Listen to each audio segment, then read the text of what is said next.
This is how much we know about movies. We just if you want a raw review of movies, you're getting it right here because we don't know shit. Dad! Oh, fuck, I don't know, man. Is that like nostalgia purposes for kids these age?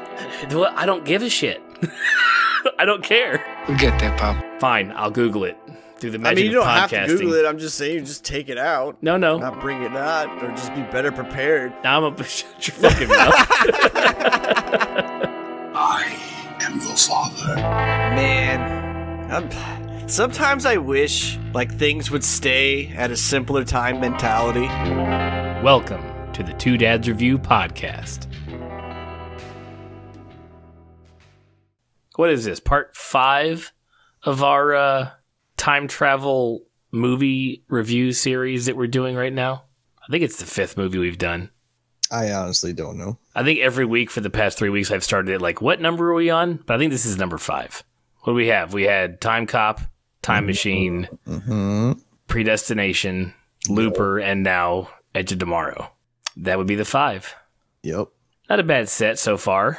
No, actually, I think Edge of Tomorrow is probably my favorite one. I'm so excited that you said that because I know it was just one of the movies that passed you by. You just when it first hit theaters and came out, you didn't go see it, right? You had not seen it before. I made you watch it for this podcast. Yeah, no, I haven't seen it at all. Like I knew what it was and I kind of knew what it was about. And it was one that I think I even had like picked up at a store or something like that when I was actually like buying movies still before I just would go to some streaming service and be like, $2, let's do it, or whatever. Like, like I had it and I just never watched it. I don't know. Like I don't like Tom Cruise movies just don't do anything for me anymore. Yeah. Like, it's weird because every last Tom Cruise movie I've watched, I feel like I've enjoyed. Mm-hmm. I haven't walked away from it going, fucking phone that in, the old Bruce Willis treatment. Like, I'm like, all right, dude, he's still pulling some rank. I laugh, like his shit that you're supposed to laugh at is like funny. And I just kind of go, I wish I knew you just kind of secretly weren't a little too batshit insane. Like it almost ruins it for me now. Right. It's hard to compartmentalize his private life with his on-screen and the way he tackles movies. Because this movie is no different. He comes at it like he comes at a Mission Impossible movie, or like he comes at anything that it's all him. There's a scene in this movie where he gets thrown down a 50-foot incline and rolls down it and lands on the ground in front of the camera. And you're like, oh shit, Tom, you did that whole roll. Like, way to go, man. Like, just fucking threw yourself down this hill all by your lonesome. No, dude, like, it's badass that, like, he still does his stuff. I kind of wish I saw him in something different, right? Like, if he would reprise his role as, like, Les Grossman from and Tropic like Thunder. Tropic Thunder and do like a crazy comedy like that or something, then I would be more appreciative of him going and doing like Jack Reacher, Mission Impossible, like Edge of Tomorrow, like all these just kind of action things. I'm like, just switch it up, man. Like you can do it. It's not like you're a bad actor. Like I almost want you to go do something so comical and lighthearted and almost just like holy balls off the wall now that it kind of almost makes him a little more human. Well, that's not possible. Right? Because he's not. Yeah. And Tom Cruise is not human and not in like a bad, like, what's his religion called? Scientology way. He's not, not human for his like Scientology stuff. That's enough of a joke, but the dude's just a robot, man. I mean, he finished wrapping the filming of Oblivion less than a week before they started pre-production on this movie. And he was there for all of pre-production because he was designing those mech suits they were wearing, and they were using him to like make the design of the suits, the tech armor jackets those guys are wearing. So they were actually usable. I mean, those things were like 95 pounds of prop that they're lugging around and walking around in. I mean, it's insane. And he's just a monster, man. No one in Hollywood works like him, and that's why, like, if it wasn't for Scientology, he would be like right up there with Tom Hanks, just like one of the good guys. You know what I mean? Yeah. Well, I also think it's like, I mean, again, I hate to say that like actors act the same, but I don't feel like he's doing good roles. They're just not like outside of a comfort zone. Like he's not doing anything like insanely dramatic, like, you know, A Few Good Men or something like that. But then he's also not just either doing like super funny guest spots or just like actually going and kind of making like an action comedy or something like that. You know what I'm saying? Like, cause he's funny.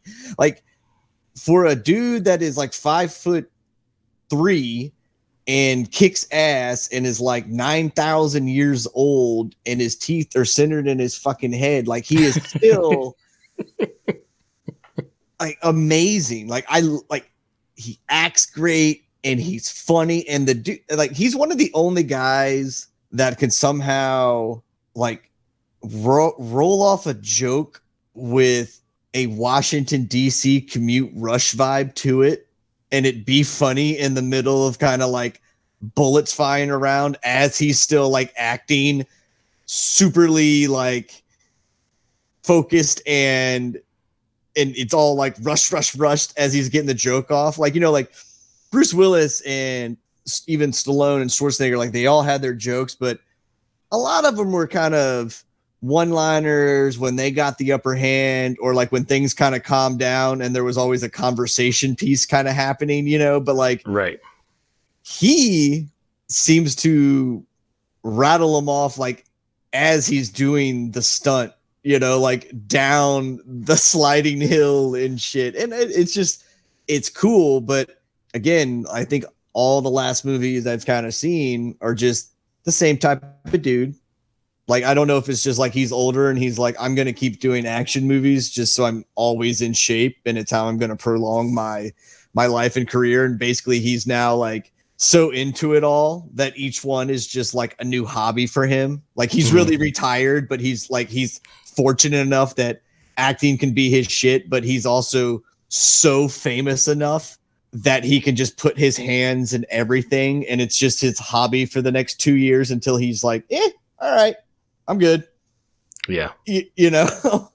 Yeah. No, I hear you. And, you know, especially on sets, like he's just an all around good guy. I mean, everybody has nothing but good things to say about him when you see interviews and read behind the scenes stuff. I mean, he threw $100,000 rap party, like WRAP, like when they wrapped filming party for the whole crew that he didn't even get to go to because he was filming. They were doing some pickup filming elsewhere. It's like, hey, everybody on the main crew who's done filming, like, here's your 6-figure rap party. I can't make it, but here's all this stuff for you guys. Like, that's good. That's just a good guy. Yeah. Yeah. I mean, that's cool. It's good of him. But yeah, I mean, and I'm also just not like, I know like $100,000 is by any stretch of the imagination a lot of money. You're okay. True. But in his case, for him to throw $100,000 like rap party, given what he probably just made off of that movie, is really just like skimming even maybe a couple bubbles of foam off the top. Like, we're not even skimming any. So like, I'm not all like, True. Like, I'm not like, ooh, you know, like super cool that you threw some cash in there. Like, now if he's like when you hear the little more like kind of detailed ones of where it's something like one of the crew members got married and he decided to, you know, front the bill. Like, that to me is cool. I like that a little bit more when they do, because like to me, they all the big name guys kind of do that rap party shit.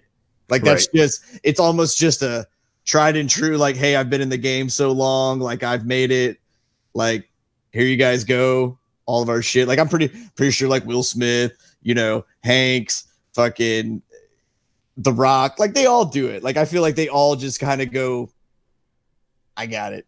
We all know, right? we all know I'm the guy that just got the pay raise and we're all going to celebrate dinner, but we all know I'm the one that's fucking paying for this one. Like, we got it. True. And that's how I kind of like see those a little bit with especially the bigger guys. But you're right. Like, he also seems to do, though, just a lot of kind of good in general. Like, you don't hear too many bad things about him, like outside of his divorce. But I've never read a high public, large scale divorce that someone didn't wasn't ugly, batshit insane and or a little ugly, right. you know. But I think I just want like Les Grossman so bad that I like it almost kind of bums me out that he's only doing these kind of he's only doing action right now. Yeah. And he really is the same character.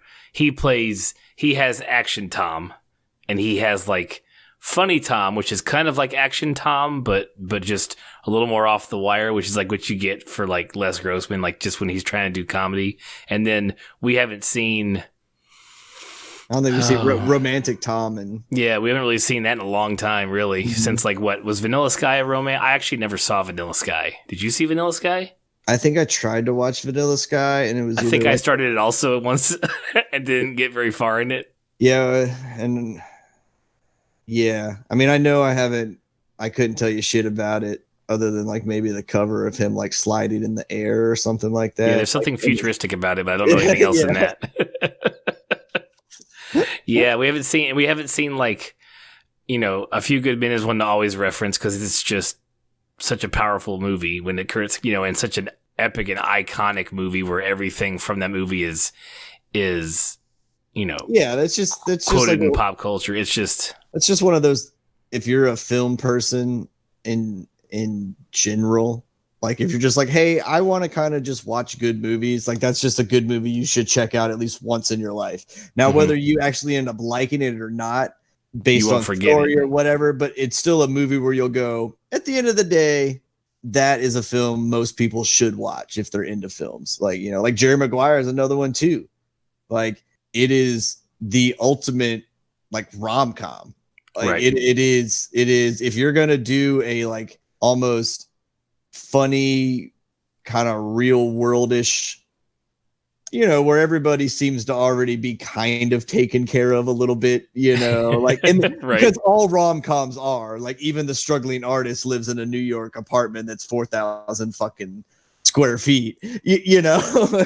It's like, all right, you guys are not doing too bad for yourselves. But like that movie, you remember things about it. Like if you just watch it once, you don't forget certain parts about it, you know.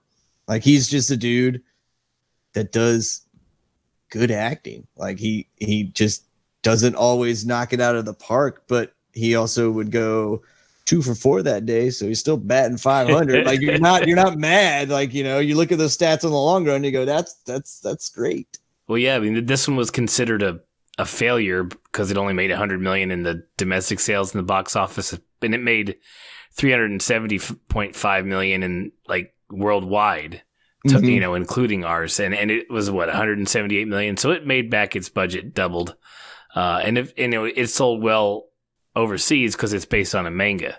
Yeah. So it's like, okay, everybody's gonna go watch that because it's, you know, they want to check it out because it's kind of based off of something that everybody's into. So there were some similarities to the manga. I haven't read the manga, but I saw some stories about it, and so it's you know, I'm glad that you liked it because it's not like we've been knocking them out of the park with the time travel ones, but you know, this is definitely a different version of time travel that we haven't dealt with this whole series, and it's kind of cool to go with something that's a loop theory, you know, a loop time travel movie as opposed to multiple timelines, interlacing timelines, you know, faster than light travel, machine time travel, all that good stuff. This one was purely aliens. An alien possesses this ability to reset a 24-hour period, and this guy inherits the properties to do that. Yeah, by getting bled on in like a grotesque. That was like all the deaths that happened in this movie. like Tom Cruise dies 1 billion times. I don't think any of them were near as horrific. I don't know. They probably chose to show it at first just so you could like see his eyes go black, but then like him like melting away, like as the blood was on him and stuff when that first time he died with the Claymore mine. It's like that's gross. I was like, damn, man. I honestly wasn't grossed out about it. Like half his face was gone. I told you, and I've said this before, like Jaws bother me in horror, like not Jaws the movie, but actual lower mandible injuries bother the shit out of me in movies. I know how the meat of his cheek was like missing, but I honestly, what I was trying to say is like it wasn't gross to me because it wasn't like fleshy and bloody, like torn. It was like charred and it was missing. like it was kind of like this charred, but you had this like really cool liquid, like fluorescent blue and gray like happening as it's kind of like burning him away. So it was weird because most of the time you would see something like that and you'd be like, oh, that's so gross, like his face. But I was actually kind of like, dude, that's fucking cool. Like, I know he's dying. I understand like that he's like going out and this is probably excruciatingly painful, but you could witness like what was going on with him. Like you saw it in his eyes. Like, even though his skin was going, you saw that like that fluid was doing something to him. Mm-hmm. Definitely, that shot conveyed that, hey, something's about to happen. Yeah, it was, instead of it being like a superhero that falls into radioactive material and or some radioactive thing like bites him or he inhales it, and they're just like kind of wake up and they're like, oh man, I got a bad headache, six pack and I got some fucking gas and now I can climb walls or whatever, right? Like this was more of like a radioactive substance would do to you, like you dip your hand in some shit, like you're gonna come up all fucking scorched and melty, and but this was, here's your gift at the same time. It was kind of cool. Like I didn't look at it like, I guess I'm trying to tell the listeners, don't be turned off by the way you described it, because it's not like a horror gross out. You know what I'm saying? Like it's not, I don't think it looks so realistic, even with it being a lower mandible type thing, like where the jaw's off and it's all meaty and bloody. To me, it was just like a dude was on his back and he had this like really weird thing fucking happening to him, because it's not like it's on the screen forever, because it's not like you get it like I'm really just kind of acting like I hit the pause button describing this screen. Mm-hmm. But it flashes right to him. So I'm just saying, like, don't be like, oh god, that's gonna be the most disgusting thing I've ever seen. Like I was like, dude, that's fucking cool. Like that guy's getting gooed on. That's gross. But like the way they took the CGI and animated it, like I thought it was sweet looking. So the comparison of like the movie being a combo between Groundhog Day and Starship Troopers, does that ring true to you, or is that almost a slight to the movie? If you were playing, I don't know, the fuck's that game where you can't say the goddamn words? Not sure. Telephone? No, it's not Telephone. Telephone's one where you pass a message and you see how it turns out. Yeah, I know what you're talking about. The game where you have to describe something without using certain like keywords. The words on the card. Like that would be a good way to like quickly describe the idea of this movie. So you would go, oh, Edge of Tomorrow. Like, right. But if you're going to go, it is like someone squished those two together and this is what came out. No, it's not. It's just, if you're going to take that, the Edge of Tomorrow idea and kind of try to associate it with something else quickly, that everyone knows, that everyone would probably grasp the concept of going, okay, so it repeats. And then we have people, aliens. What? Yeah, aliens. But then you kind of know what Starship Trooper people looked like. Mm-hmm. So you get an idea, because the Starship Trooper people look distinctive. If you've seen that movie, you know damn well what it is. And their helmets are very like reminiscent of the Starship Troopers and stuff like that. And there seems one to be of the callbacks to it, because it's all the old school, the military and blah blah blah. Those Starship Trooper helmets, by the way, are a randomly reused thing in Hollywood. There are TV shows and movies where you go through and you go, oh, you guys repainted those are the ones from Starship Troopers. You took the same helmets and just repainted them. Like, that happens all the time whenever I watch, like, shit on, like, sci-fi or something on, just kind of like another, some TV movie type thing. It's like somebody just reused the Starship Trooper helmets on that. There must be, like, 4,000 just floating around Hollywood in just, like, a trailer. They're like, here, you guys need helmets? We got you some helmets. Yeah, like, you can actually just walk over and, like, chisel one of them, and like layers of paint will come off because they've all just been powder coated, so long. Like, you could actually just sand them, and there probably would be these superly awesome marbled helmets. Right. What a great story that'd be to like dig down through the layers of a Starship Troopers helmet. Like, and that's from this movie, and that's from this movie. Like, you could just literally go through what movies it was. Bisect it, and you could just like buy the layers, the colored layers on there. That'd be great. Yeah, useless little fact that I think I toot all the time is when I lived in Wyoming, Starship Troopers was filmed out in Wyoming. That's where they like. But my friend, it looks like an alien planet out there. Yeah, it's so barren and fucking dead. I don't care. I love Wyoming. I will rep Wyoming until the day I die. My friend's older brother is one of the military extras in the movie.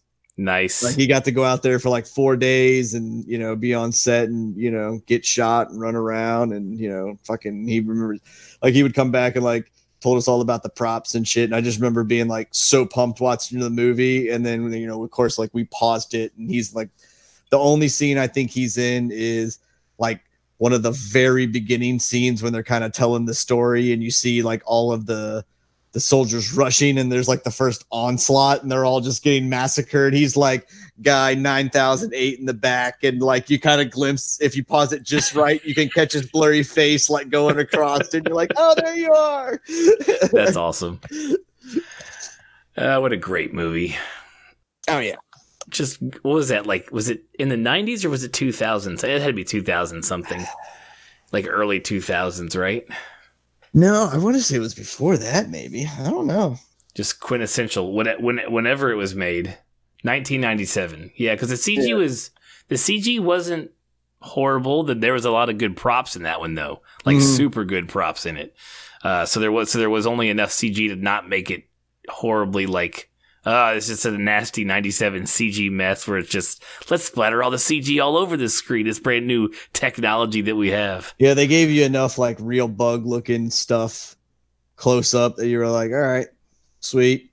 Put a little effort into it. And yes, we understand that you have to like, and like, that was one of those movies though, where that bug CGI, I feel like if you took it and put it into like, whatever version of Maya that it's in now and dropped it in, and then just said like update filter 4K update, like those bugs, the way they were animated and moved and like just the hordes, the whole like ant movement. Yeah, the whole thing to them would just perfectly render even better today. Like I think that CGI in that movie with that type of villain, they nailed it.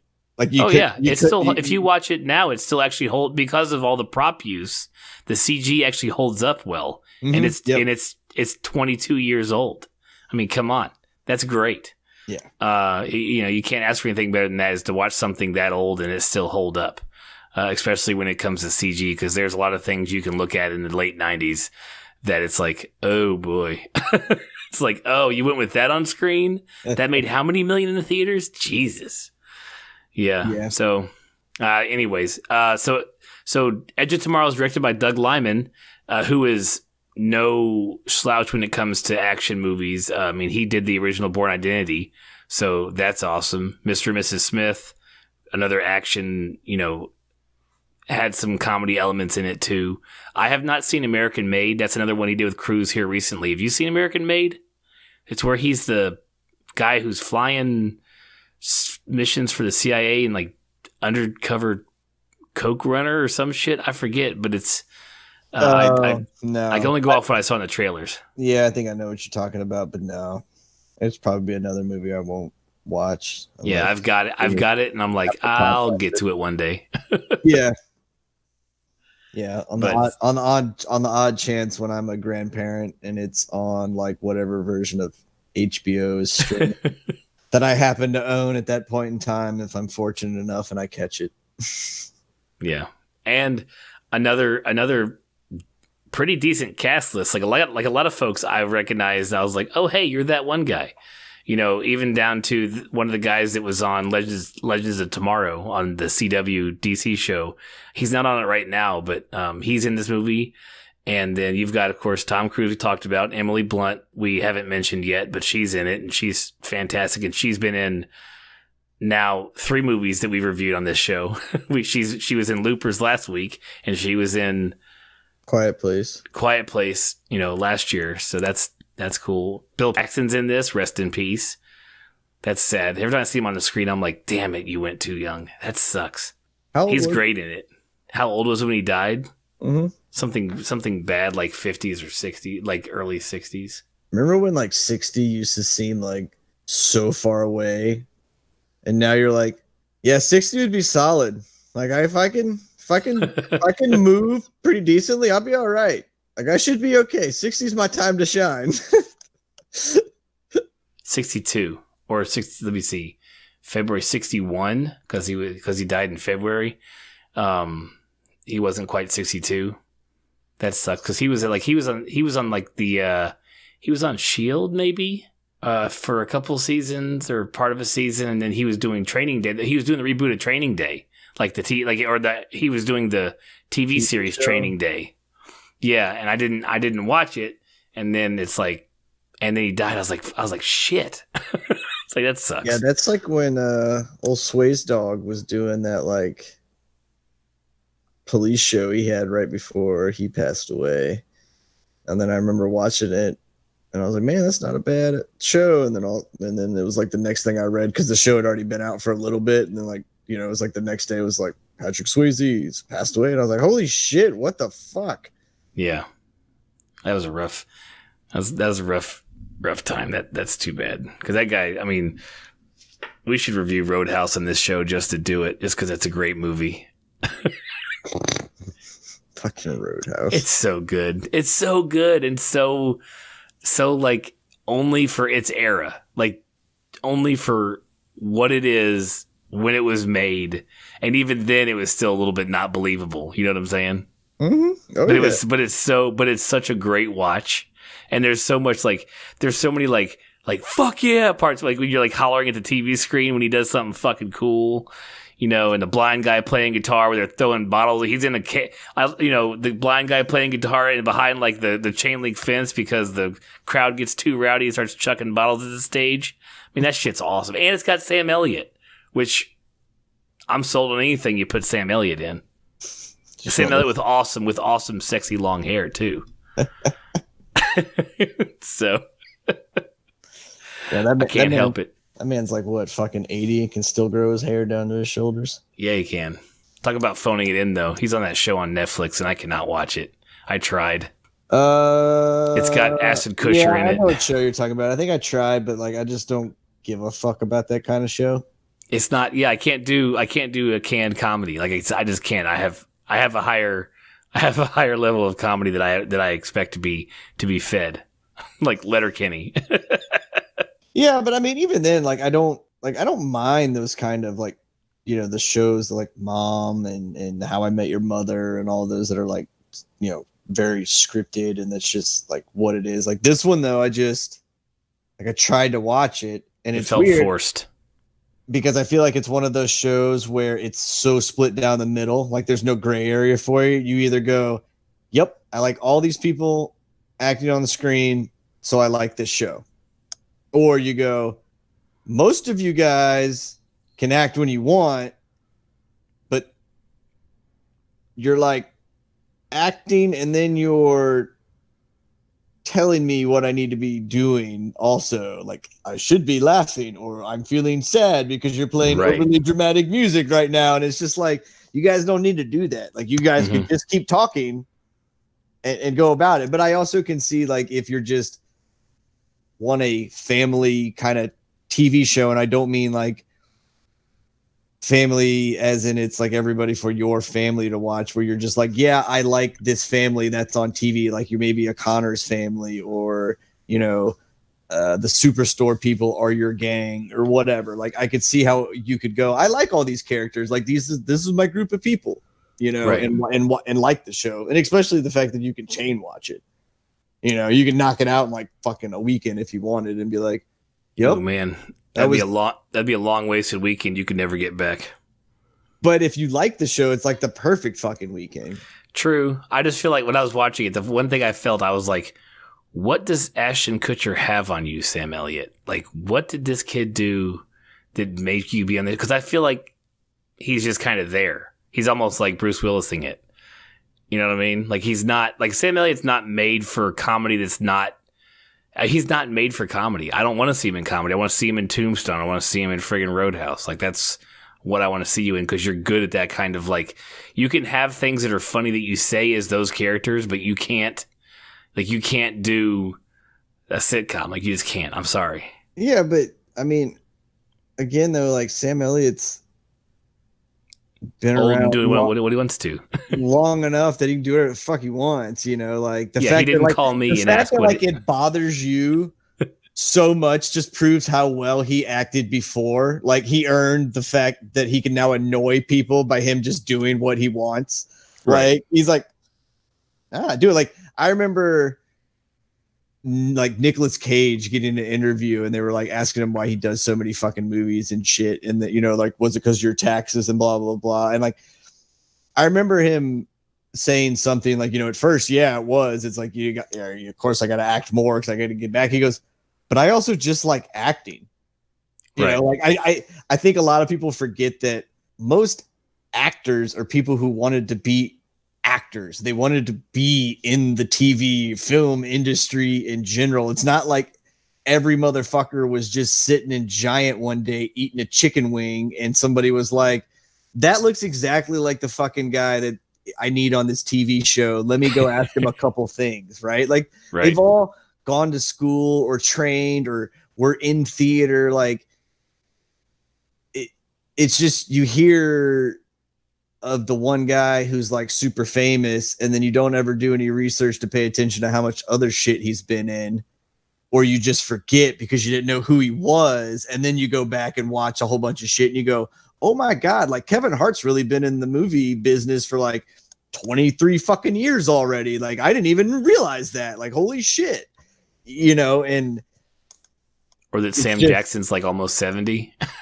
Yeah. Yeah, like that's, yeah, it's fucking bonkers. I just think it's funny. Like it's funny to me that you're annoyed by Sam Elliott like just doing that, and I was just like, I just think it's he wants to act, you know. Probably just and Netflix is probably just like, here, you want to do this little work for this much money? He's like, well, sure, why not? Yeah, and it's probably also like it gives him like a schedule that it's easy for him to work around, and then he can go do whatever the fuck else he wants to do. Or if he's like, hey, I'm going to go voice over these 8 commercials for trucks. I need doesn't he? I need the time open, you know? Oh, Jesus. Yeah. Who else in this movie? Noah Taylor. He was in Predestination. He's also our favorite Hitler from Preacher. He's been in more shit that every time now he's almost like, it's like a joy when I see him, like, because he pops up in so many things I've seen. I'm like, hey man, it's Hitler. What's up, dude? Like, it's like, well, see, like he's another example. Like he obviously is probably more famous than he's ever been because of Preacher and because he plays fucking Hitler. Like there's just only certain people can pull that off and be like a revered Hitler. Like, you're doing that character justice, man. Like you're evil and you're somehow great at what you're doing, right? You know, or what's the other guy? He played the Burn Man in American Horror Story. But that the guy actor, from True Blood. Yeah, but like that actor, like he was another guy because of True Blood and American Horror Story that I started noticing in a whole bunch of other shit. Like from when he was like younger, and you just kind of go, God damn, man, like that's fucking bonkers that you've really been doing it for this long. Like I'm sitting here like thinking my age at 35 right now, and I'm going like, I know he's 50 or whatever or something like that. He's probably been acting for a while, and you go, that dude's been acting since he was 17. Like that motherfucker woke up one day and was like, I'm gonna take my chance. 17. Today's the day I start acting. You know, it's like, oh god damn it, you ballsy motherfuckers. No wonder you made it. You know, this isn't the first time that Noah Taylor's played Hitler. I didn't know this till I'm looking at his website at IMDb right now. He played it in a movie called Max as well. Nice. I was like, you must it must suck to have like the Adolf Hitler face. Like, who do we have around that looks like Adolf Hitler right now? Like a young one, because he can't be an old one, because the old one, yeah, he's not that old yet. He was also in Vanilla Sky, so it kind of makes sense when you look through other people's like movie list. You're like, I bet Tom Cruise, like, you know who we need for this? Let's get this one guy that I know back from Vanilla Sky or whatever. See, like, that's how I always wish when I think movies, right? I don't even think of agents anymore. I just feel everybody's kind of like in their own little movie clique. Mm-hmm. And it's just kind of like anytime you see someone cross over, it's like, oh, dude, you've made friends with them. Like, you're boys. Like, you guys are all boys, right? Like, you have to be. Like, because I always feel like, you know, like Seth Rogen was just sitting there one day and was like, you should get Don Cheadle. Like, I think Don Cheadle would be fucking perfect for like whatever this is. And then like he reads it, and it's like, yeah, and then they actually become friends, and then like that's just how it all happens. They just go, hey man, hey Don, remember when we did that movie that one time? I got a guy. You know a guy trying to do any of this? Yeah, bring him onto this set. Like, that's how it all should just be. Like, they've all just been buds. And then the only time you have falling outs is when you hear about like the on-set bullshit. Like who was a douchebag on set? set? Two people actually turned against each other, and then they split up. You know, and right? Like, those are the fun ones to read. Like the people who like won't shoot with another person. Like, I won't even be on the set with this guy. The best ones to read are about adult film stars who like won't work together. Mm-hmm. And the best is when it's like two catty females are going at it. And let's face it, in the porn industry, it is not like a knock for me to be describing two women going at it in this, because they are the creme de la creme in the industry. Like, right, a woman in that industry makes godly amounts more money than any man in that industry ever would, if you're comparing like A+ actors and actresses. But like when two of those like top porn actress ladies get going at it, dude, that is like gossip, tabloid reading, just page turning hilarity. Yeah, there's been. I love when I catch one of those on Twitter, because like it's been retweeted, or like I'm just stumbled upon one of the porn ladies I feel like checking out, and I catch it and I'm just like, I have read over 9,000 comments. Oh my god. Yeah, when they just go back and forth, it can be. Oh god, it can be fun to watch. You get them in interviews and they're talking shit, and you see you get behind the scenes footage of somebody walking out or slapping somebody. You're like, okay, this is some crazy shit. Mm-hmm. Nice. Let's see. I guess the last one to really bring up from the main cast, Brendan Gleeson. Everybody, you know him, Mad Eye Moody from the Harry Potter movies. He was in Braveheart. He's currently in Mr. Mercedes, which is a Stephen King trilogy novels that I've actually read. I've had read to me because I get audiobooks. I don't read books. I can't do it anymore. I fall asleep in like 5 minutes, so I got to do audiobooks. But he's in the Mr. Mercedes show right now, and he's just all around good guy in any movie you're in. He's fun to watch him. I just wanted to bring him up because he's a good guy. I like him, and I'm watching Mr. Mercedes right now. I just finished season 1. So yeah, he's I don't know. I didn't like his character in this movie. Yeah, he's not very. I always find whenever they show, especially since it's probably true though, but they changed the PT stuff for a while in the military, at least the Marine Corps, where like your generals had to be able to do the same stuff physically as the privates. Like, you know, when it comes to what was required to be in the military. But I mean, he's a big guy, and it's like, I guess there's plenty of generals out there that look just like you. So it just bugs me when it's not like some fit dude playing a general. I don't know why it bugs me. It just does. Yeah, I mean, it's one thing to have, like, say, a broad man up there, but this is like a man that gave up on working out in any capacity, and he's basically just like letting his body mold how it's going to mold for the rest of its life. Mm-hmm. I mean, he's the actor, and in general, he's old anyway. So it's like, come on, it's like you're not gonna. I don't expect you to be toned, but I expect him to put somebody. When it comes to military heads, I want him to be more military looking, to be honest with you. But he was also not playing American military. He was British or even he was British military, I believe. So who knows? Well, I thought they said he was. Well, see, that's what actually kind of bothered me. I'm glad you brought that up because I thought they said that they were going to like the American military base. And then when they spoke to him, and I know they were in London or wherever, so that's like kind of confused the fuck out of me. But I was like, all right, dude, we're like in the future, so maybe shit's shifted a little bit or whatever, and like we're under one unified flag for these fucking aliens. Because when they showed the thing, it was like this section of China, this section of there was definitely. So it's kind of like everybody was like, hey, dude, we got more fucking shit going on than our like little squabbles, right? So. I almost could have swore they said they were going to an American base, and then his ass started talking, and I was like, all right, I know they're overseas, but I could have swore they said it was an American base. And I just kind of feel like me being an American and kind of knowing a little bit about American military, there would be one American speaking motherfucker sitting right there in that chair. Like there, like it wouldn't be the Queen's English coming out of that man's mouth. So, but yeah, he was my least favorite character in this whole movie. Yeah, I'm with you, which sucks because he's a great actor. Yeah, I like him in general, and it's not, but it's just, it was like, hey, we got you. You look like you're dignified because he has a very dignified face. Like it was like, that's all they needed. And they didn't put a whole lot of like effort into him. Mm-hmm.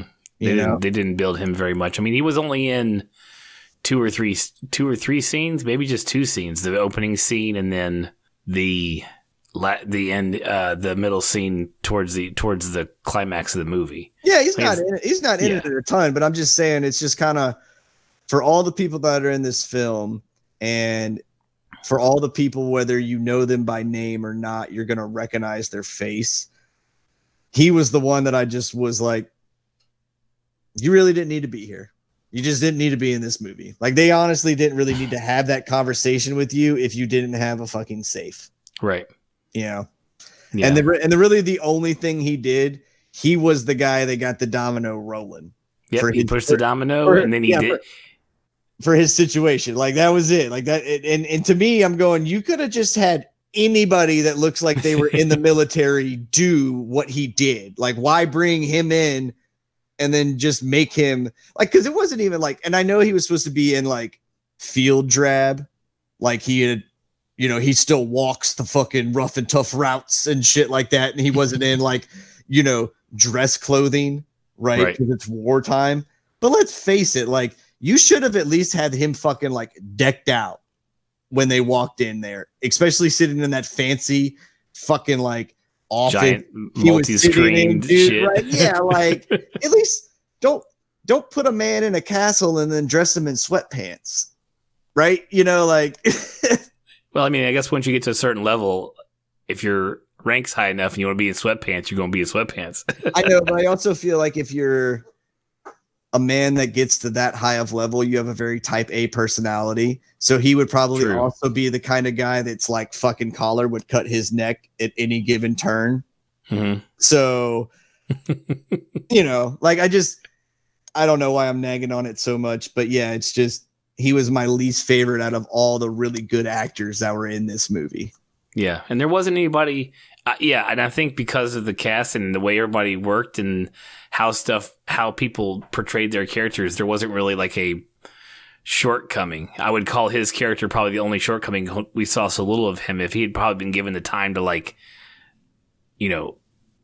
feel out his character, or we've seen more scenes with him, we would have gotten a better feel, but just wasn't enough time because everybody else, I can't think of anybody else who was really just like, meh. You know, even J Squad, they were all just crazy fucking people, and you expect that. Like you're like, you should all be. It's literally like the crew from Aliens. Yeah, like Bill Paxton should have felt right at home. Really. Yeah, those all. Yeah, like J Squad was. I wish with the General's character, you know how later when Cage is talking to him and he's like, "You always say no." They didn't hear 300 times. Like, I wish we could have kind of either seen a couple of those interactions and made them kind of either like just absurdly comical a little bit, like, because it's his 289th try. Like, let us just see what fucking happens before he finally does what he does, you know? Right. Because Cage alludes to it. He's like, no, don't shoot him. Don't shoot him yet. Like, don't shoot him again. And like you see, when he tells Blunt, tells Rita, like, don't shoot him again when he's talking to the General. So it's like, you know, it's happened a whole bunch of times. And yes, that would have been like, of all the like fast forward scenes we got, I would love to have had, just give me 30 seconds of him getting shot like 15 times. a couple more of those maybe, especially because they did a whole bunch of fast forwarding. Like I felt like for a while there, they almost fast forwarded and then they were just like, you get the idea. Mm-hmm. Yeah. It was more of like, here it is. And then we're at the end now. Yeah. It was more like, this happens a bunch. This happens even more times than we're showing you in fast forwarding. So you get the idea. I just wish they would have shown more of the players, because it would have been cool to see why the General always said no.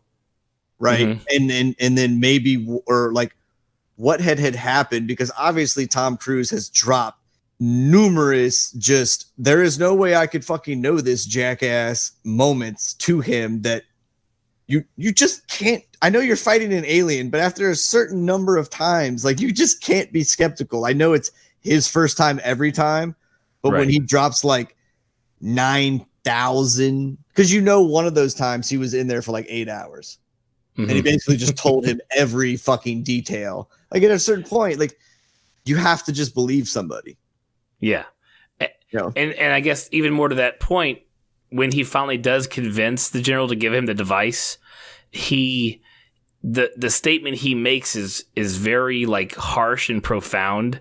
And I think seeing him try different approaches, leaning more towards like pampering the General, or just going in screaming at him, or punching him in the face, or saying, let's get it, like, let's do this as a team. Like, his last statement that got him to hand it over was like, I think it was something around the effect of, you are not smart enough to beat these creatures. I am. Give me the device. Like, that's what he said. And it was like, I remember it. I don't remember it verbatim, but it was something that was very like derogatory, like very like, you're an idiot and I'm not. Like, just give me the fucking shit. And the General's like, okay, dick, here.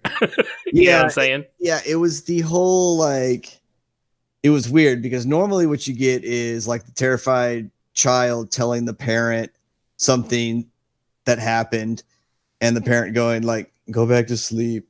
You're just making shit up. Don't worry about it. Right. Mm-hmm. And that's basically what the General had done, because he's tried all these different times. And then it's like, finally on the 312th try or whatever it was, that tone of the voice finally clicked, because he was like doing the whole, this is our last fucking chance, dude. Like, you don't get it. And like, you're telling me, I just don't, it's weird, because like, there was no like trickery to it, and he had to have come in that with that tone and that like dire, we need this, and then like done the, you fucking can't do it, I'm doing it, just give me the bullshit like fucking tone before. And like, this is the one time it works. Like, I wish it would have been better, like when they were walking through the whole fucking hallway shit of like, turn now, sneeze right, duck left, blah blah blah, like, and then stole it. Like, that would have been way fucking cooler, instead of this just like, I've done this, I'm fucking better than you, I am. Like, right. I didn't like it. Again, it made me just not like the General's character. I was like, why are you even fucking here, dude? Like, he didn't do anything spectacular. And I know you're supposed to be at this point that he's done this so many fucking times that now, like, through all of the cosmic recycling that's happened, it finally hits him that he should give it to him. Mm-hmm. Like, that answer is always going to be fucking no then. Right.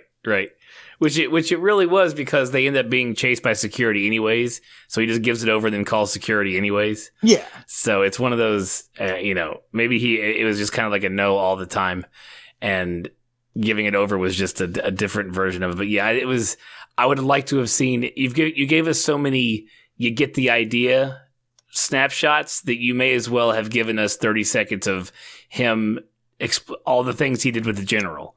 Because that'd have been fun, and that had kind of given us more of like the gravity of the situation, and how much he's just exhaustedly walked in. Like, okay, here we go. Because the part about this movie that I really enjoy and really bugs me at the same time, which is the best part about it, is imagining that this guy has been doing these things for thousands and thousands of times. Like depending on even just getting to Rita.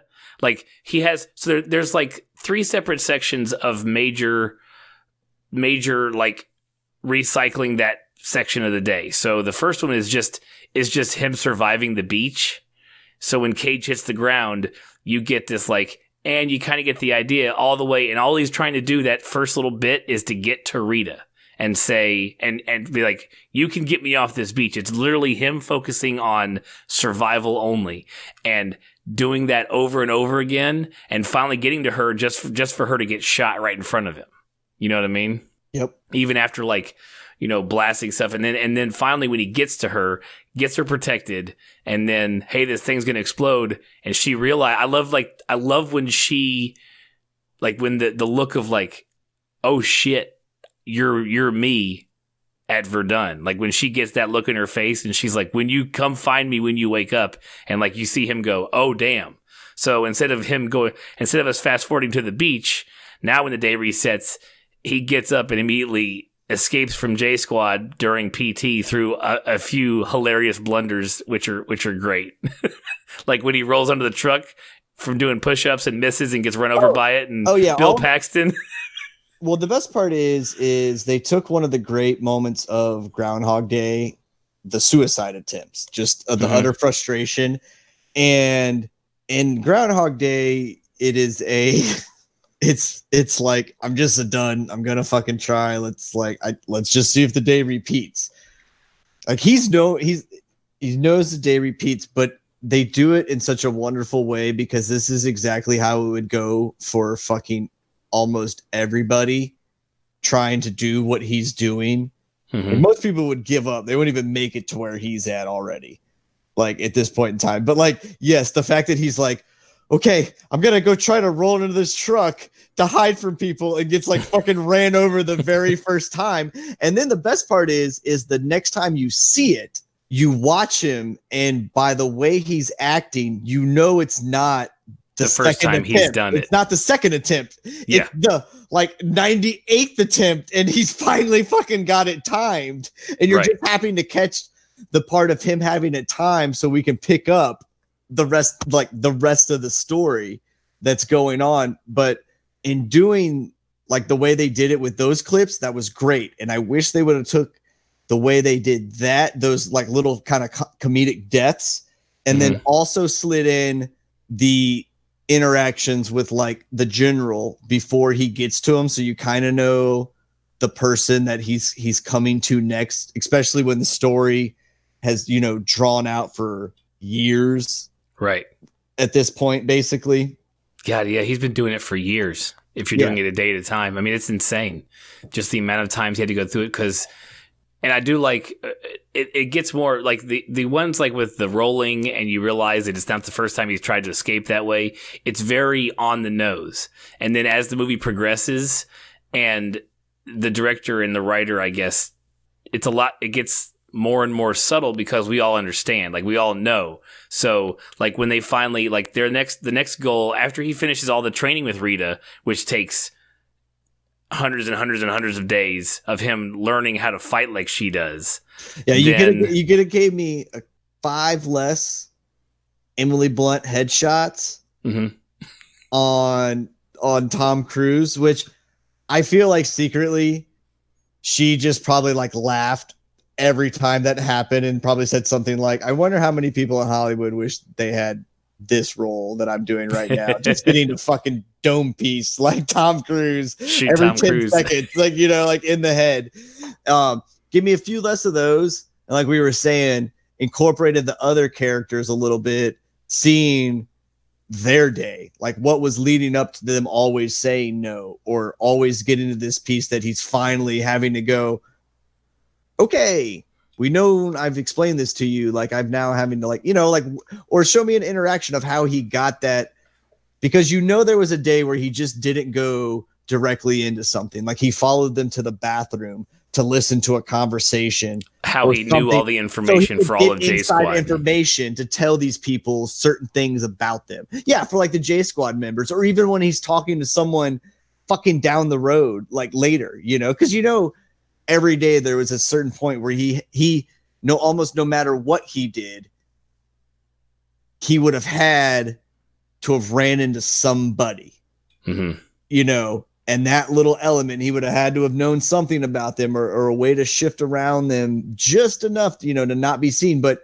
let's face it, like, that's not always going to happen. So then, you know, eavesdropping had to have been a way for him to be like bypassing people, so he could say things like, as someone would go, what are you doing here? And he'd be like, well, hey, didn't Marcy just call you about the baby, or some shit like that? So then he could like throw their mind off and be like, huh? You know, or whatever. Like, I wanted to see like kind of just some of that shit, like how he was getting it, you know, like, was he crawling in Vince one day, just hanging the fuck out? Like, right. All right, this is what I got to do. Yeah. There's a couple of times where it's just more implied that, hey, this guy has done this so many times and has got all this information. I think it's just more to inform you. Just when he knows these things, you don't see how it happened. That it's like, this has been just so many loops, so many loops. I mean, you know, yeah. It's been so many loops that he starts falling for Emily Blunt's character, and then having to watch her die every day for years is taking a toll on him. I mean, the same thing she said happened to her when she was in her loop, because she had, I guess she said it was a boyfriend, but I'm not sure if that was ever like, if she was lying or if it was one of her like made up history things that she told him when she was trying to keep herself, because she was trying to always keep herself distant from him, because she knew from her experience that this guy's falling for me because he's seeing me. I'm seeing him for the first time. He's seen me for years, and he's going to have feelings that's going to fuck up his, you know, how he needs to be, even though it did. So she would keep telling him wrong things until it was time to go to the next thing. And then she'd give him, like, you know, her real middle name. And that's what would cue the next loop her to know that he was at that level and that they were ready to go to the next, the next thing. Yeah. Well, I'm glad you pointed that out, because I don't think, well, I shouldn't say I don't think, because that's just me assuming people are stupid, but I didn't put it together personally. God damn it. I got something in my eye, and it's like, it's right by your eye, by your microphone. You keep whacking into it. I know I keep hitting it, and I'm like trying to stop and like get it out of my eyeball at the same time. I don't know what it is. Okay, I think I'm good. Anywho, but by her already being in his scenario, because you kind of almost forget that it's really only him in the loop, and then we're resetting, and you go, oh, well, she's knows about it because she's already been in the loop, but she's out of her loop. Like, her loop is done. So by her giving him things like the right middle name or the real right story birthday or whatever, she knows that they've reached a checkpoint, you know, because they map out everything every time, you know, every time.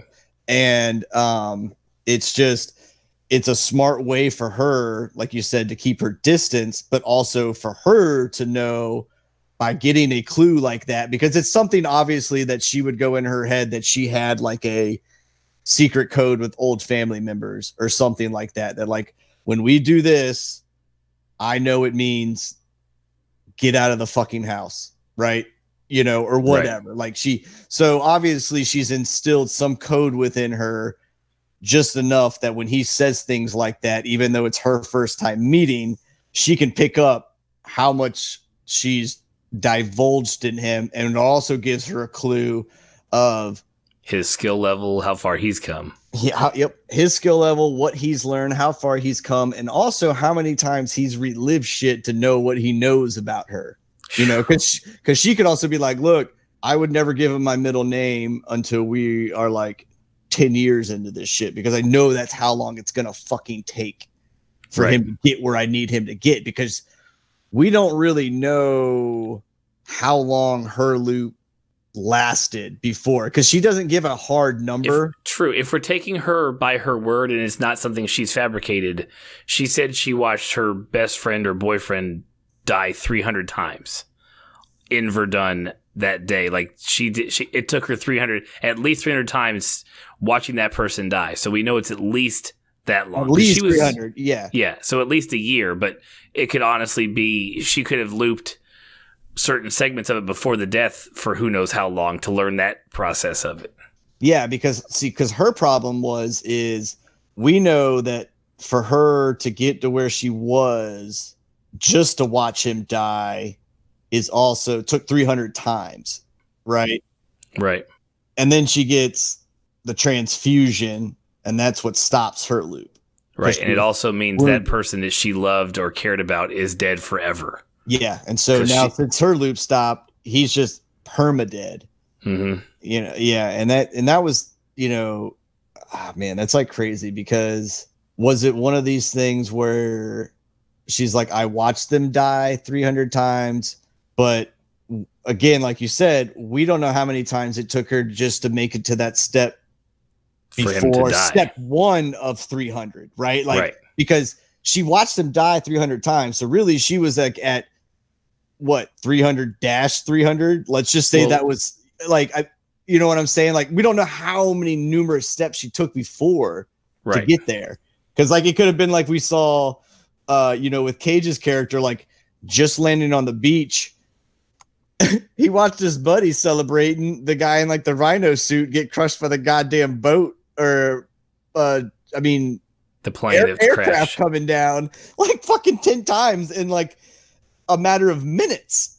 Yes. You know, like so for her to say, I watched him die 300 times, that's fucking bonkers. And she still didn't get to figure out how to save him. And we don't know how many times she died just trying to make it over to him. Like, she could have been in that loop for thousands of years, and then watched him die 300 times. And on the one, she was like, oh, I'm about to figure it out. The next thing happens that she didn't know was coming, got clipped, and the transfusion happens. And now her literally 1,000 years fucking wasted, gone, done, over. Right. That's the worst part, because it's like not a minute went by.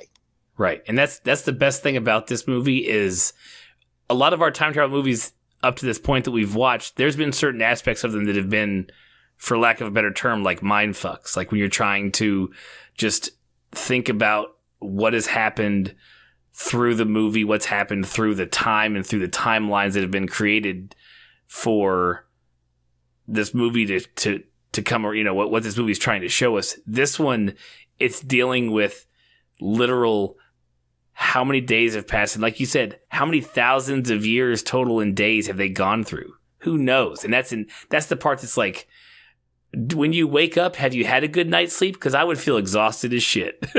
If you know you gotta, at least the opening portion of it, it's like, man, you had to go through that shit every time. Get kicked awake on a pile of duffel bags. It's like, damn. But yeah, it's just, there's some really good stuff. I did like the fact that like the overall plot when it comes to the movie is the aliens have this Omega, which is hidden somewhere in the world. The Omega is what has the power and harnesses the power to reset the day. Brain bug Starship Troopers. Right.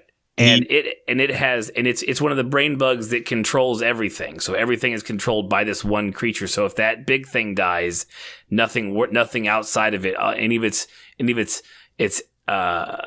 aliens are fighting. They all just kind of curl up like a dead bug. Yeah, it's all a big hive, like hive mind stuff. Yeah, they control the alphas, and then it's kind of like the alphas have enough free will to kind of control the other pawns. Oh no, the alphas are just there to watch. Well, they watch the battlefield, and when an alpha gets killed, that's the marker to the hive mind to reset the day. Like, okay, nope, that one didn't figure it out. We're gonna reset it. Try it again, guys. Yeah, take it that's back what to I'm square saying. one. But they're the out. Like he goes out and uses them as his like essentially Eyes. cameras and eyes, but they're also directing the Troops. horde where to kind of go next. And then when one of them kicks it, that's when the brain guy goes, all right, that plan didn't work. You go fucking try the other way this time.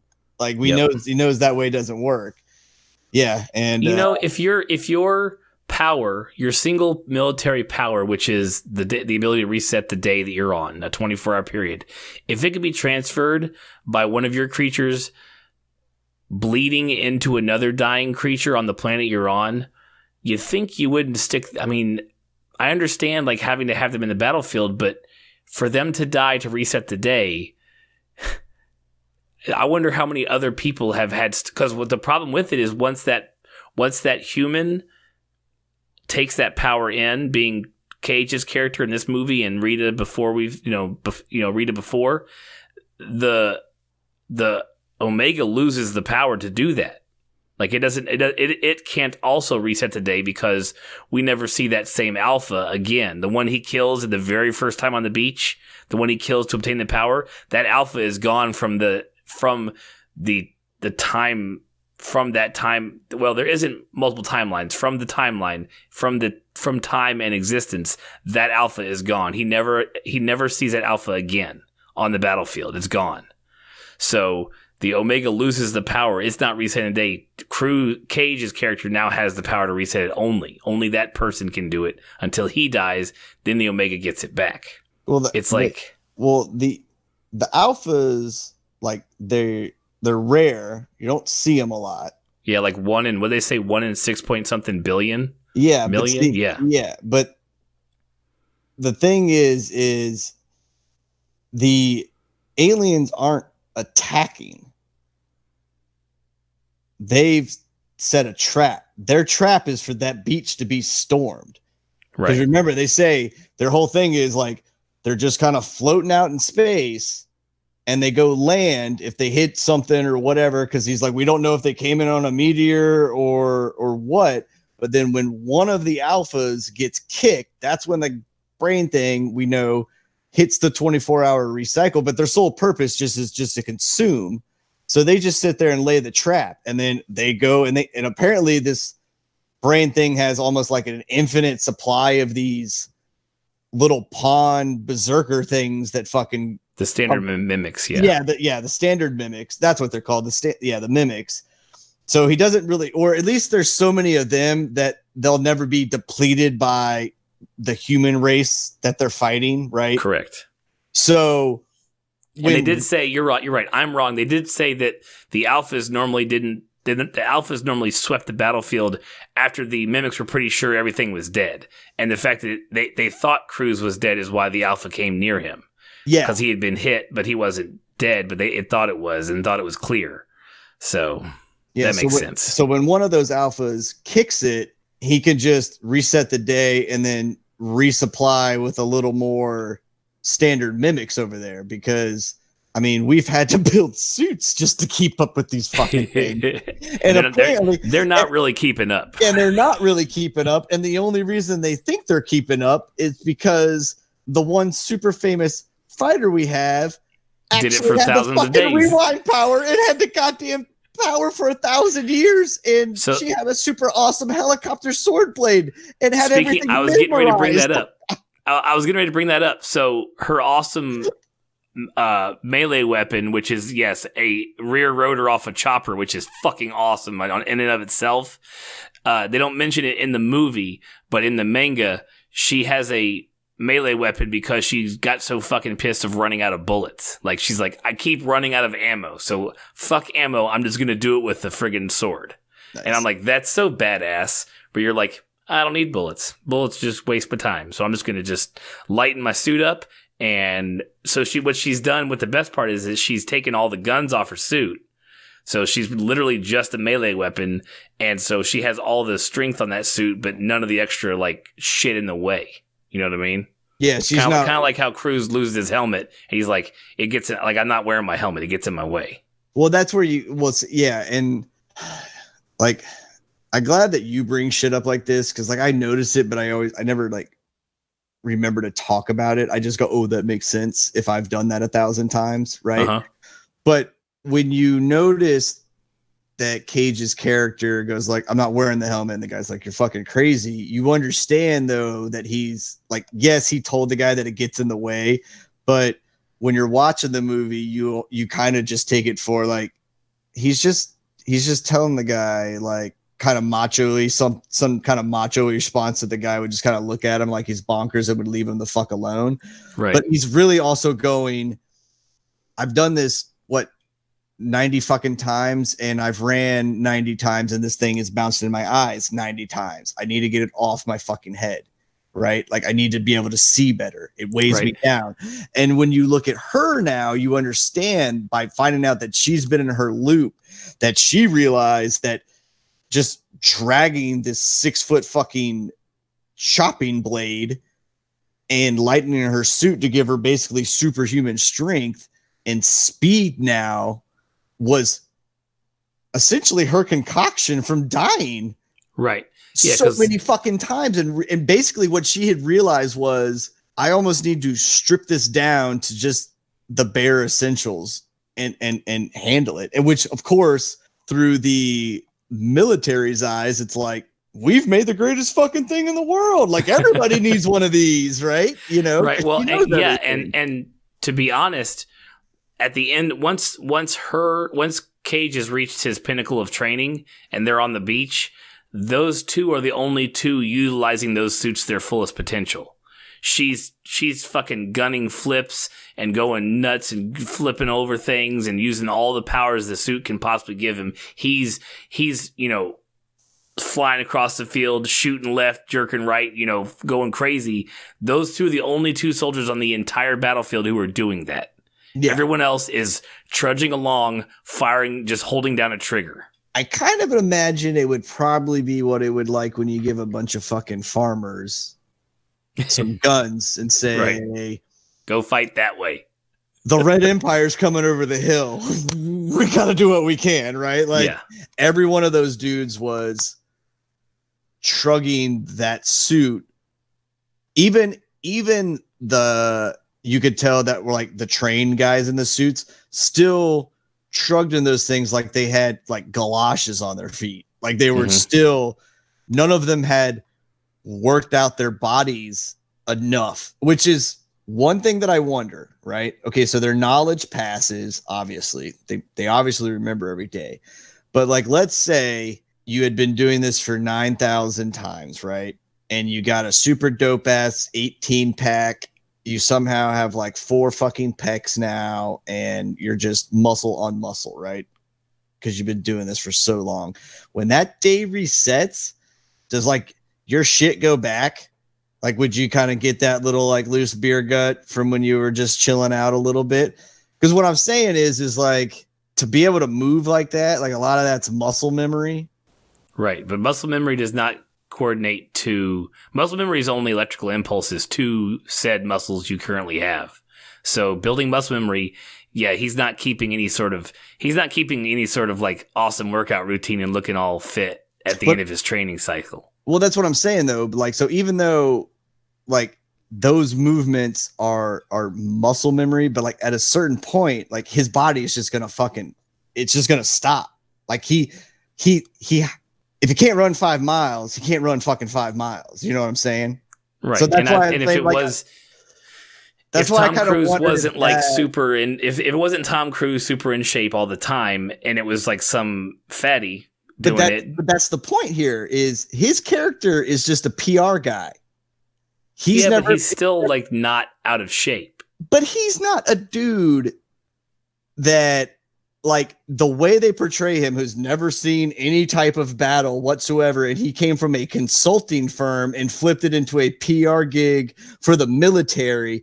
The guy was maybe a weekend workout warrior who had a good metabolism. Like, that's like, so right. That's why my curiosity was like, I'm not saying like he worked out and put on 15 pounds of muscle, but by him doing that so many times, because, you know, a lot of it's in just short spurts, is he just actually kind of building his cardio, or was that shit also recycling every day? Because I kind of think if the brain's retaining it, the body's retaining it too. Yeah, but if you're gonna, so only thing to put a hole in your logic is if he's carrying muscle and his fatigue is lessening, like those kind of things are changing in his physical body, then he's also going to bring back scars of how he died every time. So if he's not bringing back a scar from a bullet wound to the head, or a place where your tibia poked through the skin when you fell in training that one time, like, you're not bringing back anything positive as well. It's all you're doing with what you have that day. Okay, that was just curiosity. It would be funny. But that makes sense. Like, I mean, I know, like, he wouldn't turn into like some super physical freak, right? You know, but like, I just feel, me personally, like, I would hope the cardio would kind of carry over, because I know there'd be a day where even with that machine on it, I'd be like, I'm gonna throw up, man. Like, I can't fucking run any further. Like, I've been going for 19 hours straight. It's just, what the fuck, you know? Yeah. Well, I mean, at least he gets all the way to the farmhouse with all the extra batteries that he had kept having him give him. The guy who's loaded him in the plane, like, you know, his batteries run out like right in the farmhouse. Yeah. So yeah, it's all. I would say the muscle memory, the brain's ability to send that message because it's used to doing it. That's all we're basing this entire loop off of. The fact that you can do it thousands and thousands of times, where it ends up being just a dance. Yeah. You're doing a dance. And I wonder how, like, you know, because, you know, Emily Blunt's character, we know she's been doing it for a while, but we also know that she has to memorize every morning that Tom Cruise, like, gets to where they're at.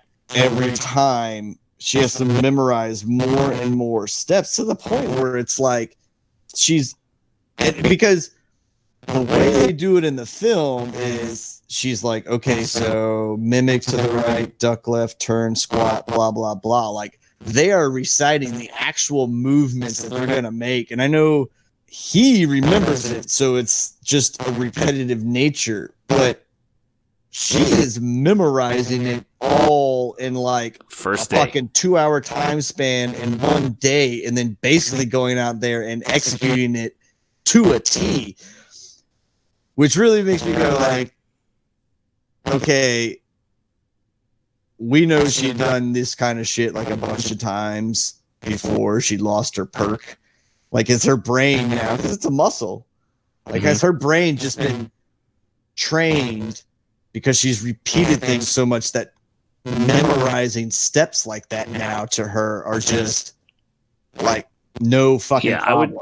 I think that's a great point. I think that she definitely has a ability to memorize quicker because she's been doing it for thousands of years, or at least she did it for thousands of years for that one chunk of time on Verdun. But yeah, and you mentioned a minute ago, like, Tom Cruise is doing it day after day, and it's cool to see him.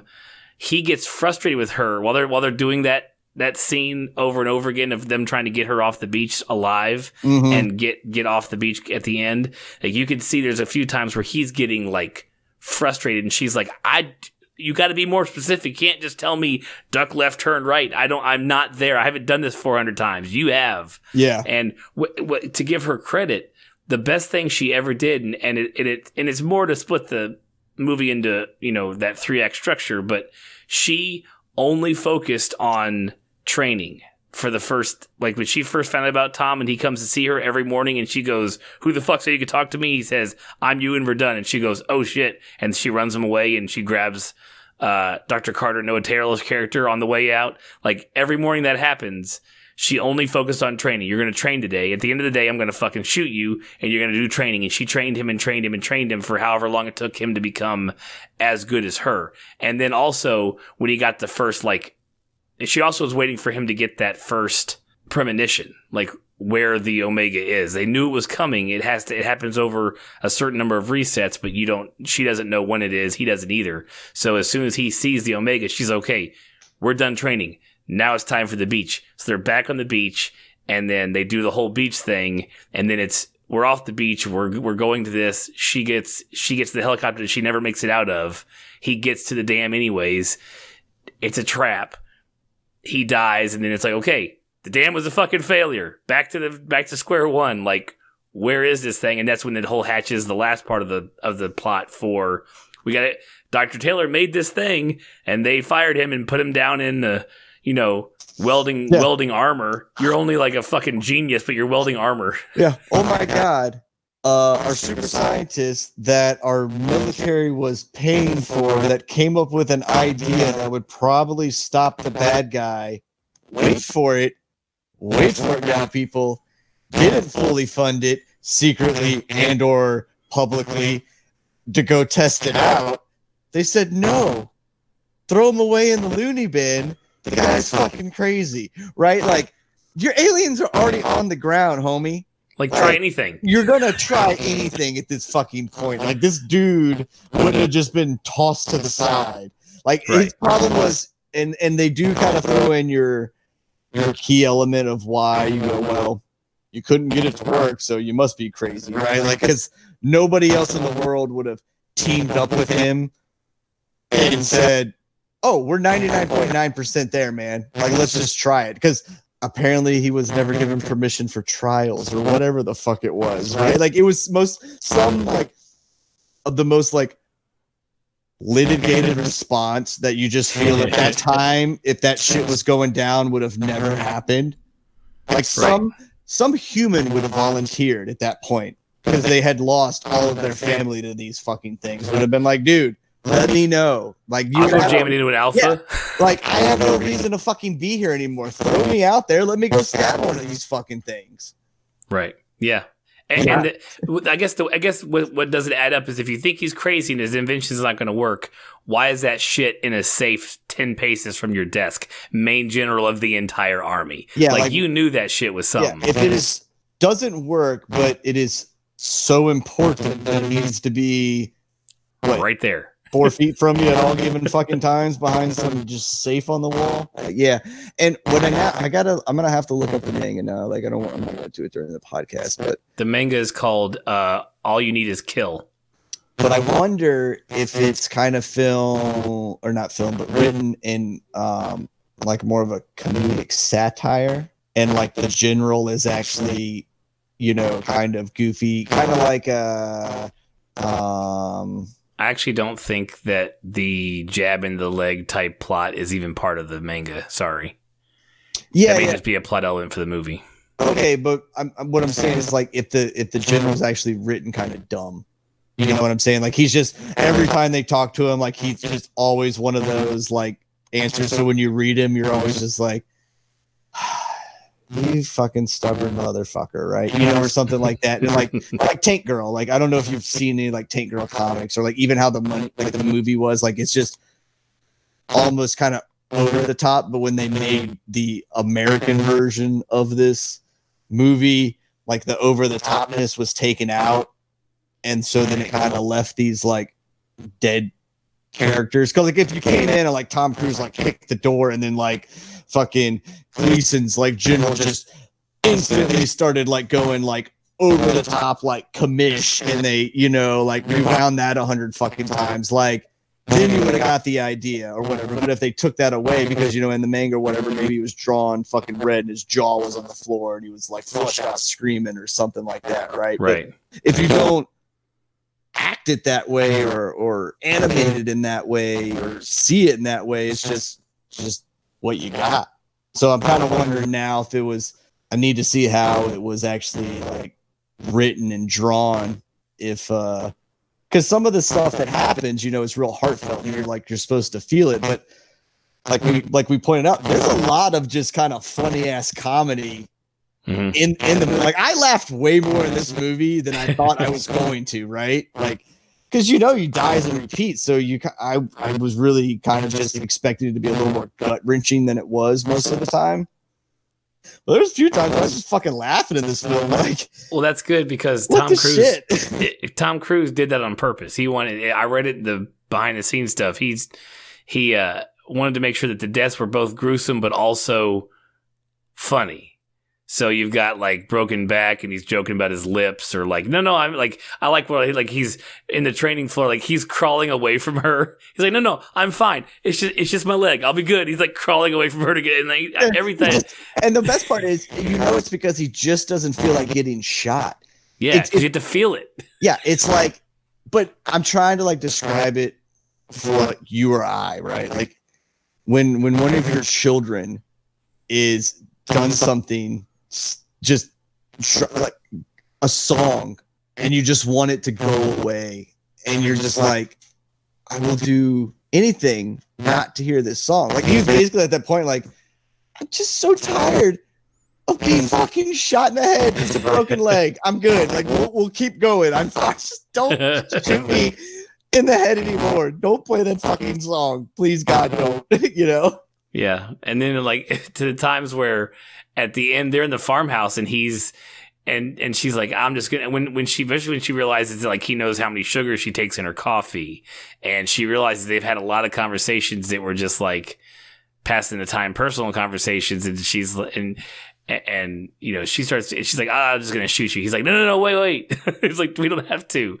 Like she just all of a sudden wants to pull a gun again, and like I like how he's still, even after that many times, still flinching. He's like, I don't want to do this all over again.